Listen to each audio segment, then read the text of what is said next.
வணக்கம். அட்வொகேட் ஜீவரத்தினம் மயிலாப்பூர்லேருந்து பேசுகிறேன்.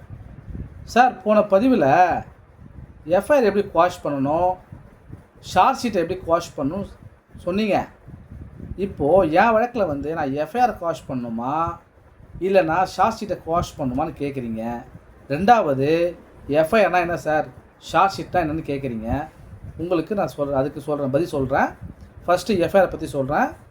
எஃப்ஐஆர்னால் ஒருத்தவங்க கம்ப்ளைண்ட் கொடுத்தாங்கன்னா அந்த கொடுத்த கம்ப்ளைண்ட்டில் முகாந்திரம் இருந்தால் காவல்துறை உடனே எஃப்ஐஆர் பதிவு செஞ்சுருவாங்க. அவங்க கிடைச்ச ஃபஸ்ட்டு இன்ஃபர்மேஷனில் இருந்து அவங்க எஃப்ஐஆர் போட்டுருவாங்க. அதுக்கு தான் ஃபஸ்ட்டு இன்ஃபர்மேஷன் ரிப்போர்ட் சொல்லுவாங்க. முதல் தகவல் அறிக்கை அவங்க கிடைச்ச தகவல் அடிப்படையில் போகிறதுனால அது எஃப்ஐஆர்னு சொல்லுவாங்க. அதை உங்கள் மேலே ஒரு பொய்யான எஃப்ஐஆர் போட்டிருந்தா அது எப்படி குவாஷ் பண்ணணும், ரத்து பண்ணணும்னு என் ஃபஸ்ட்டு வீடியோவில் சொல்லியிருக்கேன்.